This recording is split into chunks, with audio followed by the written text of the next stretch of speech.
Eclesiastes capítulo 10, versículo de número 10.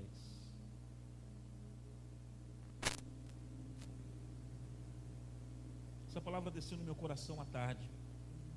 É um texto que a gente quase não lê na Bíblia, nem sabe que existe direito, mas é um texto que vai te posicionar para esse ano que vai entrar agora. Vai te posicionar, irmãos. Hoje é uma noite de alinhamento, de entendermos a direção de Deus naquilo que Ele tem para nós. Se estiver enferrujado o ferro ou embotado o ferro, é a mesma coisa, depende da versão, e não se afiar o corte, então se deve pôr mais forças. Mas a sabedoria é excelente para dirigir. Obrigado, Jesus, pela tua palavra, que venha falar aos nossos corações nessa noite. É a nossa oração em nome de Jesus.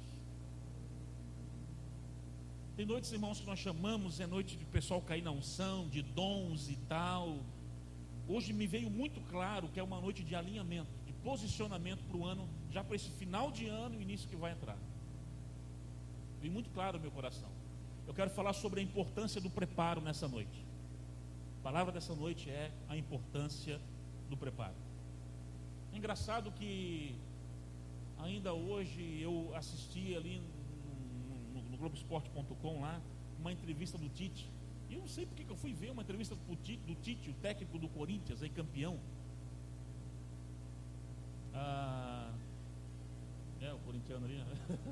O Galvão Bueno e tal.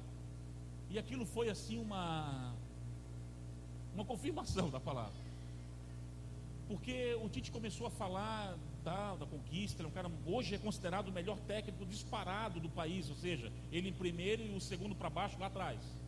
Aliás, era para ser já o técnico da seleção há tempo, né? O cara mais bem preparado, o cara mais inteligente, o cara realmente. Mas você vê que o cara, ele tem como ícone o Carlo Ancelotti, que treinou o Real Madrid até um tempo atrás. Ele foi lá fazer um curso, um estágio com o cara, se preparou, estudou e tal, e continua estudando muito. E ele falou de algumas coisas que ele fez como preparo, como estudo. E é engraçado que uma hora o Galvão Bueno pergunta para o Tite assim: o que o Tite acha do Tite? Ele pensou e respondeu: sede de conhecimento. Sede de conhecimento, se aprimorar sempre, conhecer sempre, caminhar sempre. Irmãos, nada na vida acontece por acaso. As oportunidades vêm para aqueles que estão preparados. Por que eu estou falando isso?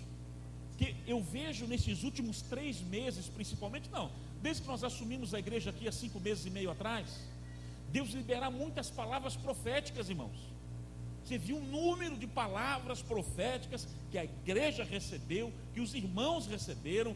Eu lá recebi palavras lá do que Deus quer fazer na nossa vida, na vida de vocês, na vida da igreja, de rompimentos, de ampliações de tenda e tal. Mas algumas palavras, pessoas que sonharam com a gente, que tiveram visões com a gente.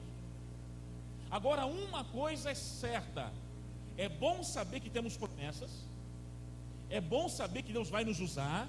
Só que não é pirlim-pim-pim. A nossa vida é feita de processos.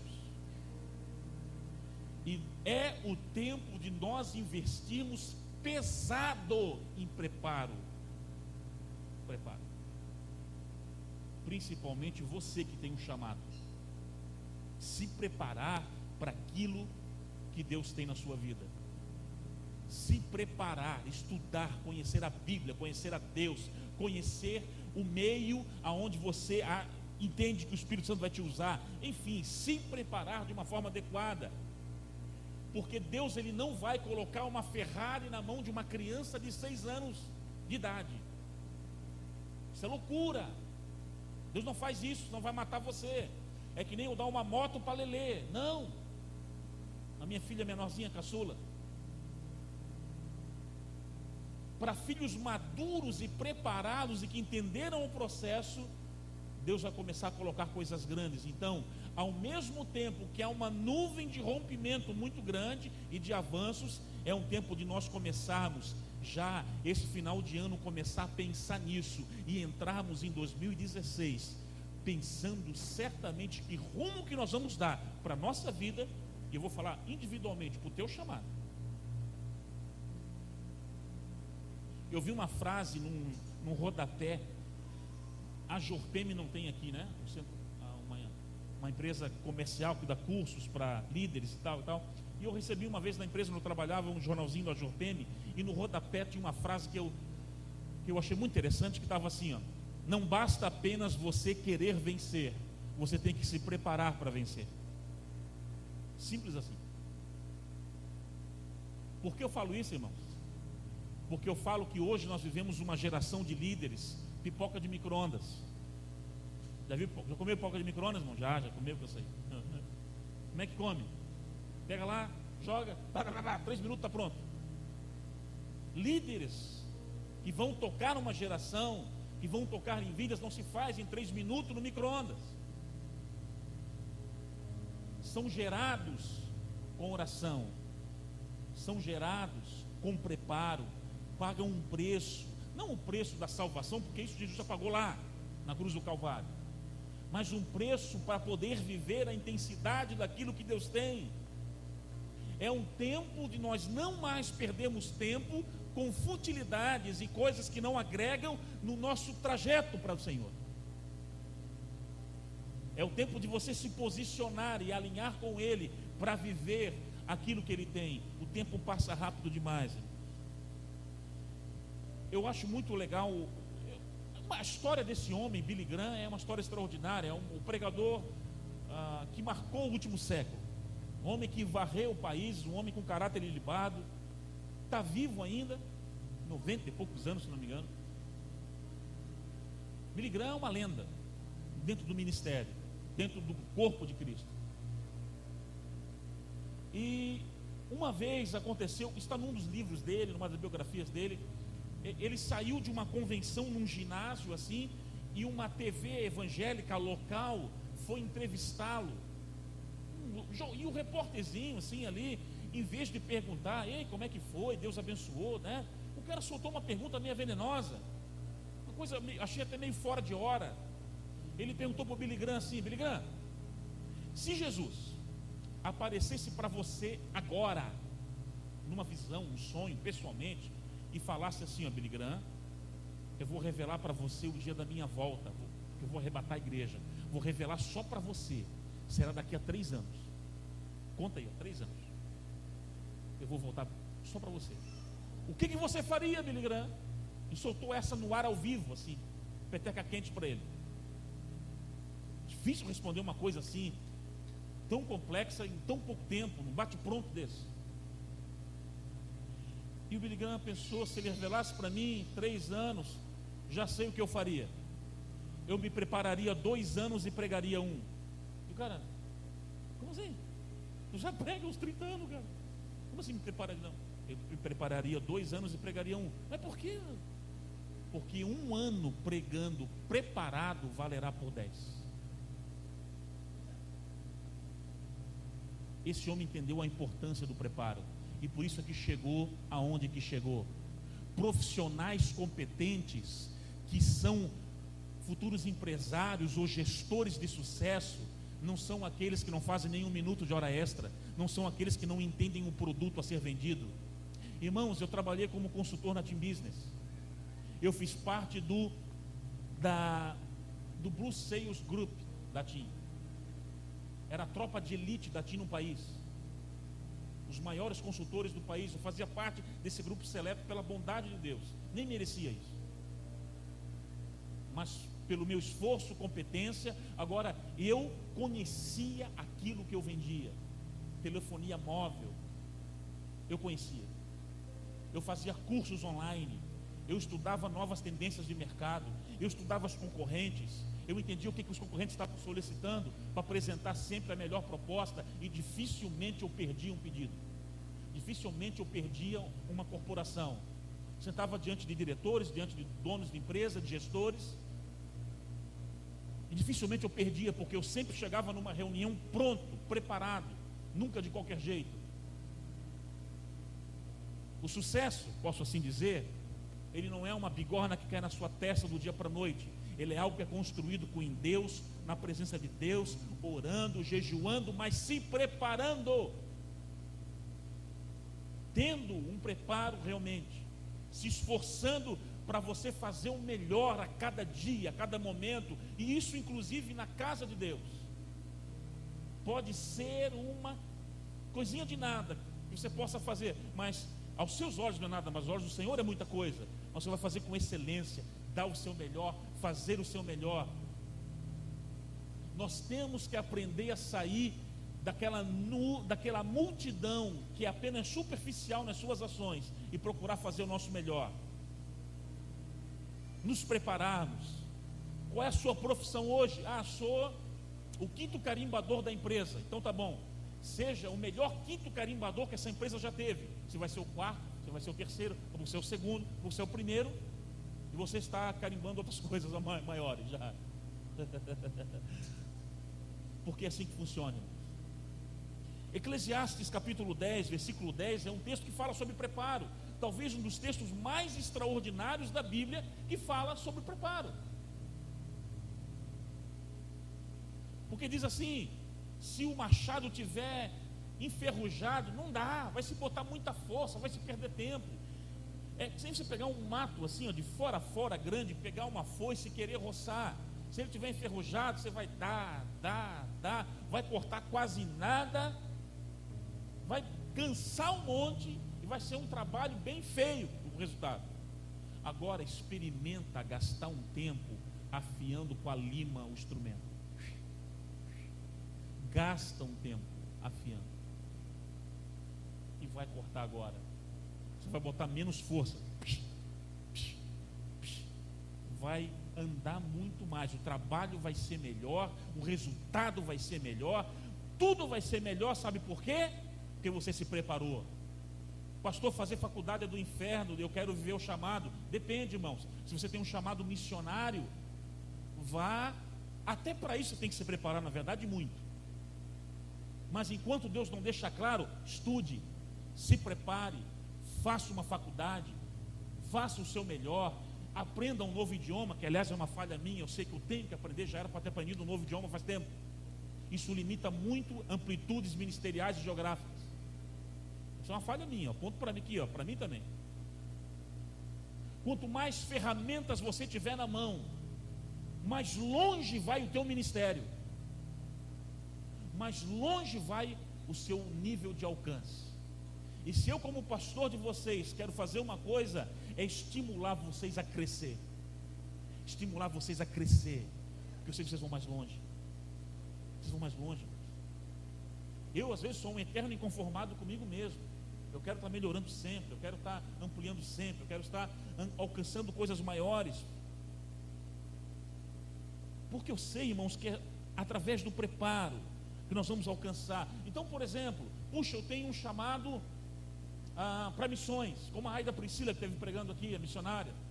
Mas eu não estudo os muçulmanos, eu não estudo o budismo, eu não estudo as tendências geográficas e a questão. Se eu tenho já um pastor, eu tenho um chamado para a França.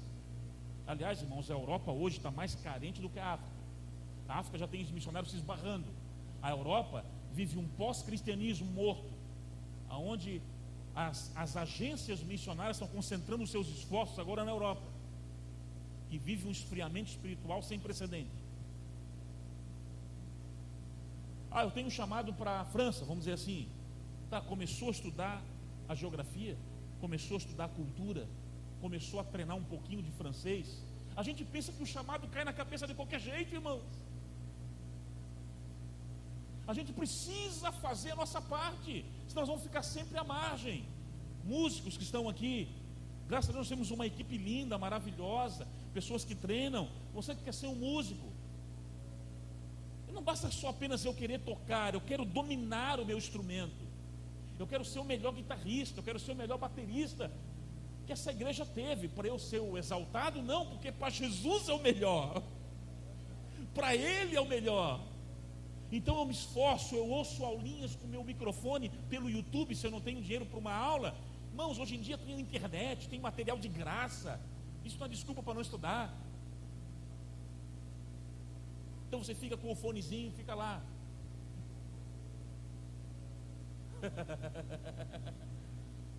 E você vai treinar, e você vai se aperfeiçoar. Porque para você realmente fazer a diferença nesse tempo, nessa geração.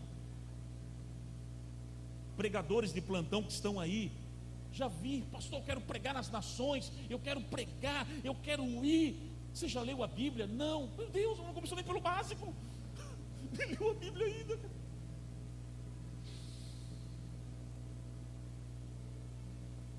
Primeiro lê a Bíblia, primeiro lê o que você vai pregar, começa por aí, cara. Ora, busca a unção do Espírito Santo, os dons espirituais, toda a capacitação que vier a mais. Porque pregar a Bíblia não é só jogar um amontoado de informação desconexas, tem a orientação. Irmãos, antes de eu pregar o meu primeiro esboço, eu tinha mais de 100 sermãos prontos, porque eu acreditava que eu teria que estar preparado para o dia. Eu devo ter mais de 1000 mensagens prontas, metade delas eu acho que eu nunca preguei na vida. Mas quem dirige é o Espírito Santo. Agora, o Espírito Santo, ele não cria informação na sua cabeça.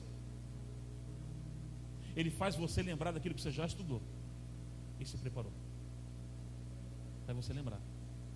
Então, se filho, hoje você fala sobre isso. Filho, hoje você pega isso aí.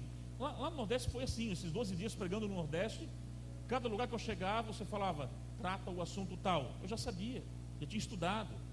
Claro, aí no meio da pregação tem todo um mover profético. Mas você entendeu a direção e ministrou aquilo. Se prepararmos, irmãos, é fundamental para você que quer ir longe. Eu vim de uma igreja, irmãos. Eu nasci espiritualmente. Eu comecei na década de 90 no Ministério de Louvor. Fiquei um tempo servindo o corpo. Viajava com um grupo chamado New Life e tal. Mas não era a minha pegada. Não tenho. Eu era esforçado. Eu não tenho uma habilidade, dom para isso aqui. Eu confesso. Você não é bom em tudo. Tem coisa que você não é bom. Tem coisa que você é ruim. Eu sou ruim aqui. Fui lá fazendo porque tentava. Queria servir o corpo. Deixa para quem sabe. Até que eu descobri o meu ministério na palavra.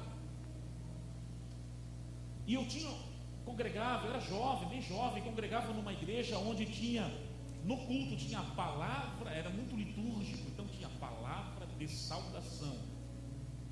Vinha alguém e falava de 3 a 5 minutos, gravado. E se passasse isso, o pastor já puxava o microfone.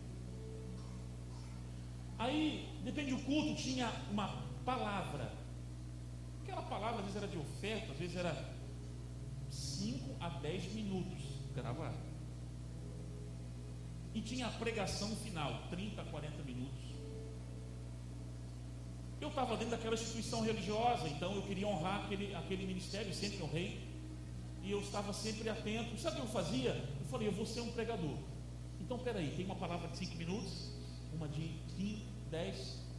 Eu carregava dentro da minha Bíblia uns 50 esboços de 5 minutos, mais uns 30, 40 de 10 minutos, e mais uns 30, 40 de palavra final. Eu ficava com a minha Bíblia fechada. O dia que meu pastor me der uma oportunidade, eu estou pronto. Eu me lembro de um dia, um culto de jovens, acho que era um culto de jovens, né? Não lembro agora.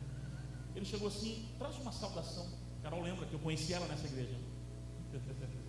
Nós nos conhecemos lá. Foi de Deus, então, viu? Eu estava lá e eu posso assim, dar uma saudação.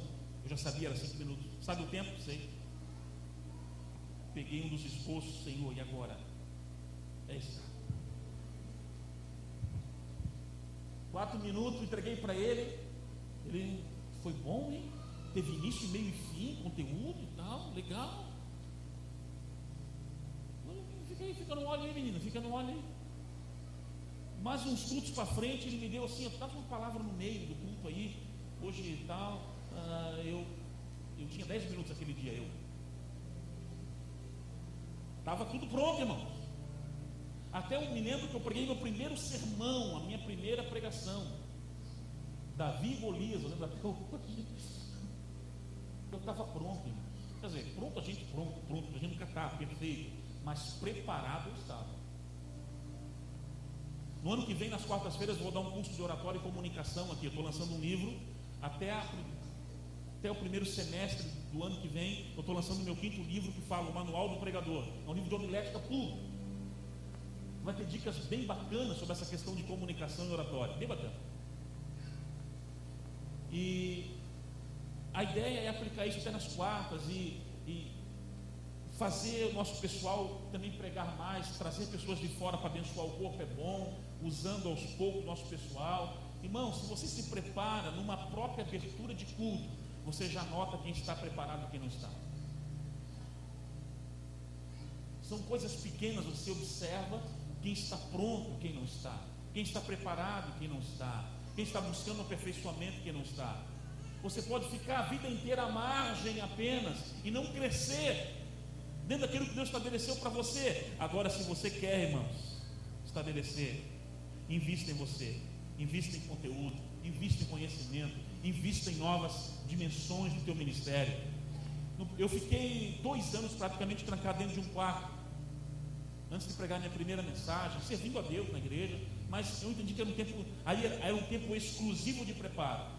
Eu ouvia 4 ou 5 pregações por dia, lia a Bíblia eram 4 ou 5 horas de devocional diário, todo dia.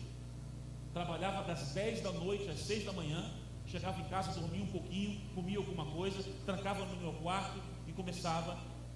A minha vida era isso. Hoje não dá mais para fazer isso, não tem como. Igreja, compromissos. Só que a minha esposa é de prova, e a tua esposa sempre é a tua maior testemunha ocular. Não tem um dia que eu não pare um tempo considerável. Pode ser de madrugada, pode ser no início da manhã, pode ser depois do almoço ou antes de dormir. Que eu tire um tempo grande ouvindo outros pregadores. Eu ouço muito, às vezes no carro, no trânsito, ouvindo outros ministros, para aprender com eles, para tentar ser melhor a cada dia. Onde eu estudo ou hermenêutica, ou homilética, ou exegese, ou isso, ou aquilo, técnicas de interpretação de escrituras. Quando Deus me dá uma revelação de uma palavra, eu tento mergulhar a fundo nela, pesquisar o contexto, ou isso e aquilo, tentar entender o que Deus está fazendo, para sair do raso. Nós temos que aprender a sair do raso.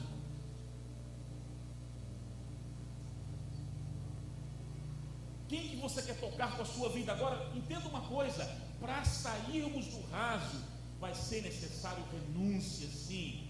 Não foi para você não viver mais, não ter lazer, não é isso. Vá no cinema, vá jogar o teu futebol, tenha o teu momento de lazer, mas tenha um tempo crucial, porque se a sua meta é servir a Deus e é servir o reino, saia do raso.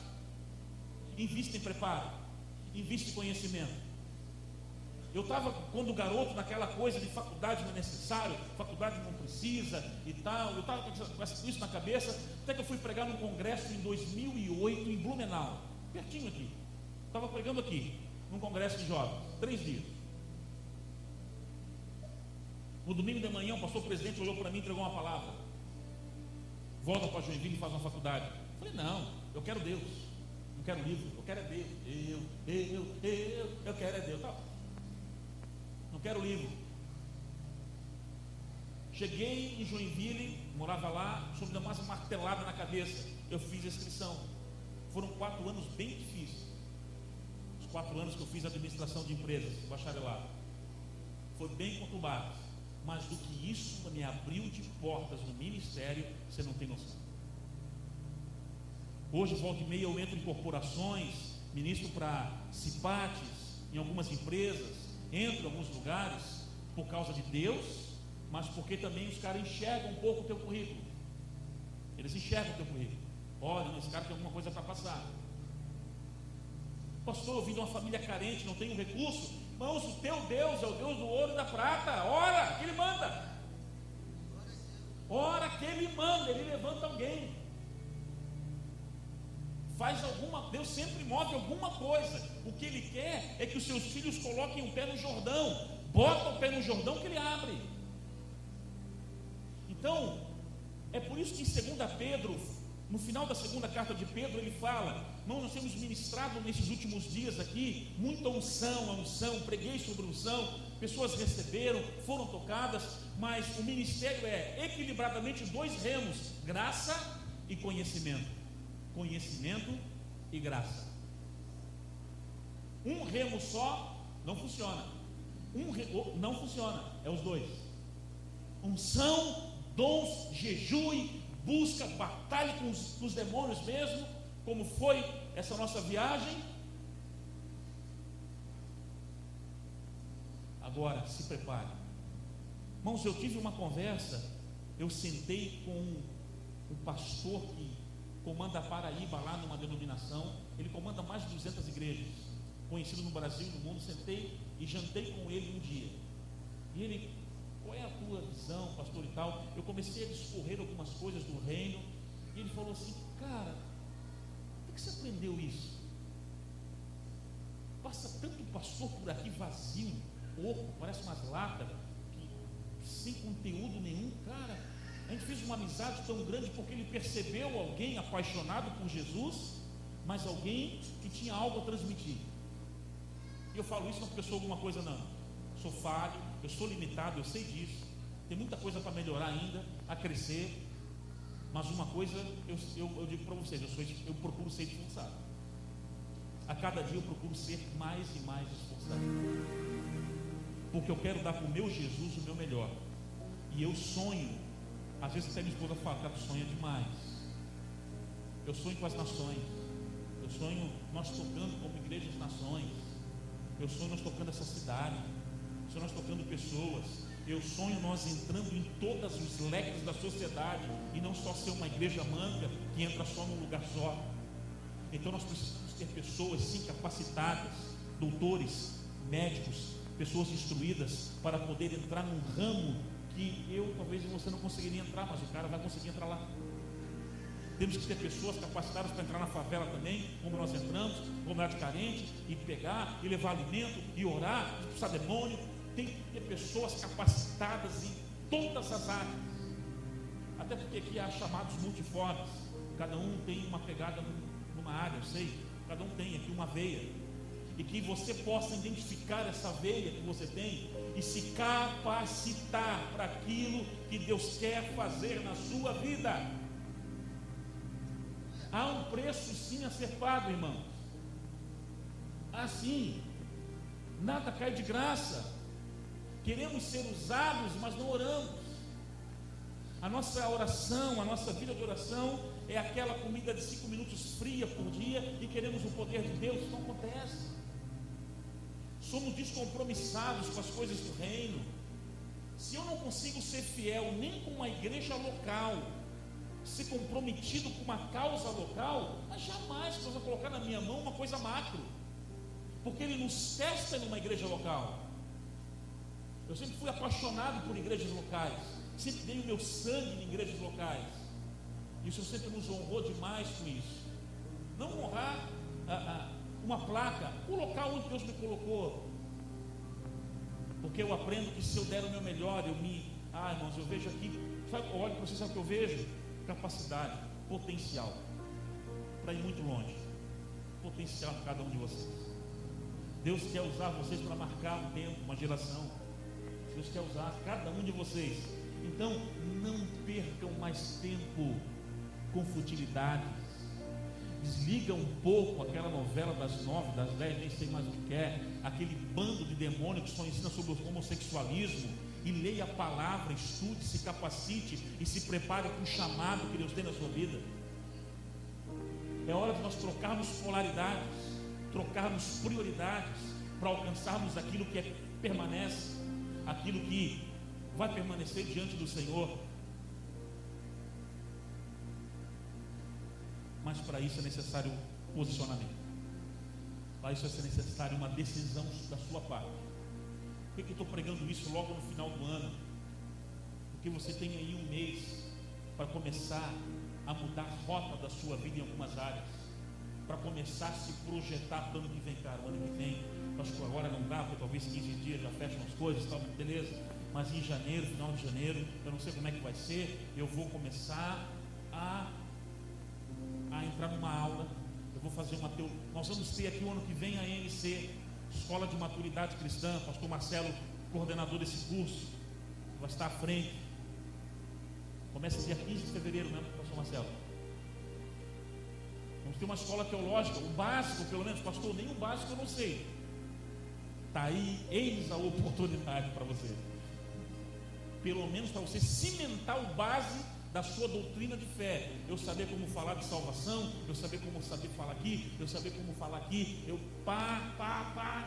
Vai ter um curso, professores bons aqui da igreja. Irmãos, já falei para o pastor Marcelo, é você e uma equipe que você vai formar e que vão dar aula. Vocês são bons.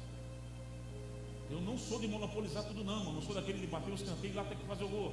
Vão fazendo, vão exercitando o dom que há em vocês, mas ao mesmo tempo, por favor, se preparem, façam o seu melhor, procurem conhecimento, se reciclem, estudem, se capacitem, ouçam. Eu volto e meia, eu pego cases, eu estou fazendo as escolas de ativação profética do Gelson Becker. Peguei agora, vim da viagem com mais um case de aulas, estudos numa área específica, eu quero começar a me aprimorar. Eu tenho que fazer isso, até para poder transmitir o melhor para vocês, debaixo da unção de Deus, mas também debaixo de algo que vai ser libertador ao coração de vocês. A pergunta é, para a gente estar encerrando, onde vocês querem chegar? Qual é o sonho de vocês? Qual é o sonho? Eu já estou velho demais, não dá. Não, Moisés foi chamado com 80. A sarça deu para Moisés, ele tinha 80. E foi pregando até os 120. Olha que você vai também. Então, nunca é tarde para começar não. Quais são os teus sonhos ministeriais? Aonde que você sente que tem uma habilidade? Uma pastora amiga minha, ela tem uma pegada para ação social. Ela assim, pastor, eu sinto que eu tenho uma pegada para ação social. Eu vivo ajudar pessoas. Eu entendi que no reino, sabe o que ela foi fazer? Ela estudou, conheceu outros ministérios de área que trabalham com ação social. Ela fez a faculdade até de ação social, que tem uma faculdade. Hoje ela é uma autoridade nesse assunto, que dá curso de treinamento para outros. Qual é a área que você quer ser usado? Eu quero trabalhar com empresários, pastor. Participe de palestras, participe de workshops, veja o que outros estão falando, não para você copiar um Ctrl+C, Ctrl+V, mas para você ir pegando experiências, para tentar entender algumas rotas, e depois aquilo que Deus te deu, é que Deus te deu, mas aprender sempre. Eu tenho 3 lemas na minha vida. São 3 fases que são os 3 lemas da minha vida. A frase número 1 é uma frase do missionário na China chamado Hudson Taylor. Ficou 50 anos na China, 51 anos na China. Ele fala assim: a obra de Deus, feita do modo de Deus, sempre terá o recurso de Deus. Fazer do modo dele dá certo, irmãos. Eu digo por nós aqui, né? A igreja numa situação tão decadente quanto nós entramos financeiramente. Cada semana um milagre, ainda continua sendo, né? Mas agora já num nível de atuação até maior pela misericórdia dele. E os que precisam falar, faz isso, faz aquilo, faz aquilo, faz aquilo. E a gente vê acontecer milagres a cada semana, milagres a cada tempo. Deus mandar, levantar recursos e coisa extraordinária da parte de Jesus. A segunda frase é uma frase que eu mesmo escrevi num dos meus livros. Não é errado você ter sonhos, planos e projetos. Errado é você não submetê-los ao senhorio de Cristo. Não é errado você sonhar, não é errado ter sonhos, não é errado ter projetos. Planeje, estude, se prepare, mas por favor, não esqueça de apresentar isso a Cristo, que na verdade quem governa tudo é Ele. E a terceira está ligada com a mensagem. É uma frase de Russell Shedd. O líder eficaz manterá uma postura de aluno toda a sua vida. Estaremos morrendo e aprendendo sempre. Vamos morrer, estaremos aprendendo sempre. Irmãos, eu queria que você gravasse, ficasse de pé comigo, quero orar por você.